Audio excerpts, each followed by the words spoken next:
নিরামিষ ছাড়া ভালো খানার ব্যবস্থা করা তো না জায়েজ, হারাম, শিরক, বেদাত।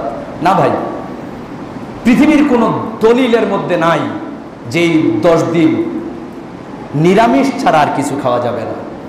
এটা ভুল ট্র্যাডিশন, এটা ভুল প্রথা। যে কোনো খাবার আপনি খেতে পারবেন, রাগ করবেন না, আমি যুক্তি দিই আপনাকে।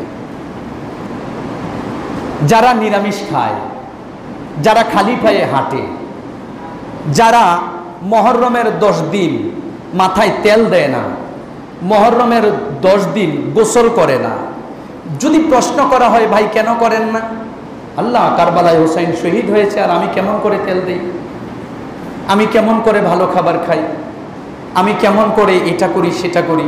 তো ওনার কাছে প্রশ্ন, আপনার বাবা মারা গেছে, ধরুন আজ শুক্রবার, আপনার বাবা মারা গেলে শোক আজকের পর থেকে শুরু না তার আগে? জেতা থাকতেনি শোক পালন করবেন?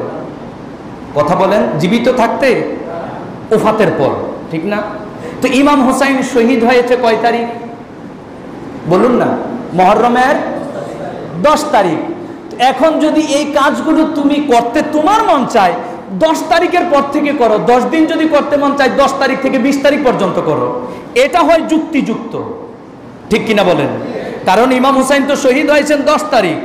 তো তুমি যদি বলো যে শোক পালন করতে হবে, আমাকে এটা করতে হবে, সেটা করতে হবে, সেটা খাবো না, ওটা খাবো না, তো উনি তো 1 তারিখ থেকে 10 তারিখ পর্যন্ত কারবালার ময়দানে জীবিত ছিলেন। শোক যদি পালন করতে হয় যেদিন শহীদ হয়েছেন তারপর দিন থেকে শুরু করো, কিংবা সেদিন থেকে শুরু করো, ঠিক কিনা বলেন? এটা হলো যুক্তিযুক্ত, এটা হলো নিজের মনকে সান্ত্বনা দেওয়ার জন্য, কিন্তু কিতাবে নাই। প্রিয় ভাইয়েরা, রাগ নয়, অভিমান নয়, গোসা নয়, একঘেয়েমি নয়। কথা যদি কোরআন হাদিস সম্মত বলি রিসিভ করবেন, গ্রহণ করবেন। আর যদি কোরআন হাদিস বহির্ভূত বলি, আমারও তো ভুল হতে পারে, আমাকে সংশোধন করিয়ে দিবেন। তবে অনুরোধ, কোনো মূর্খ আলেমের কাছে যাবেন না এটা সমাধানের জন্য। আমাদের সমস্যা আছে কি, আমরা যে কোনো যাকে ভালোবাসি তার কাছে চলে যাই, তো তার নিজেরও তো আলেম নাই, সে আপনারে ফতোয়া দিবে কি? এই যে আলোচনা করছি এগুলো ঠিক না ভুল, এগুলো যদি যাচাই করতে হয় কোনো মূর্খ ইমাম, মূর্খ খতিবের কাছে যাবেন না। এর মানে মনে করেন না যে আমি অন্য কোনো মসজিদের ইমাম খতিবকে কটাক্ষ করছি, লা হাওলা ওয়ালা কুওয়াতা, ক্ষমা করবেন, আমি অন্য আলেমদেরকে কটাক্ষ করছি না। কার কাছে যাবেন আপনাকে সেটা বলছি। আলিয়া মাদ্রাসার প্রিন্সিপাল, ভাইস প্রিন্সিপাল, মুফতি, মুহাদ্দিস আছে, ওনাদের কাছে যান। আমার কথাগুলো কি সত্য না মিথ্যা সেখানে যাচাই করুন, সঠিক জবাব পাবেন।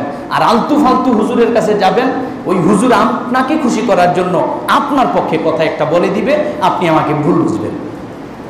সুতরাং যেটা কোরআন হাদিস সম্মত সেটা মানার চেষ্টা করবেন।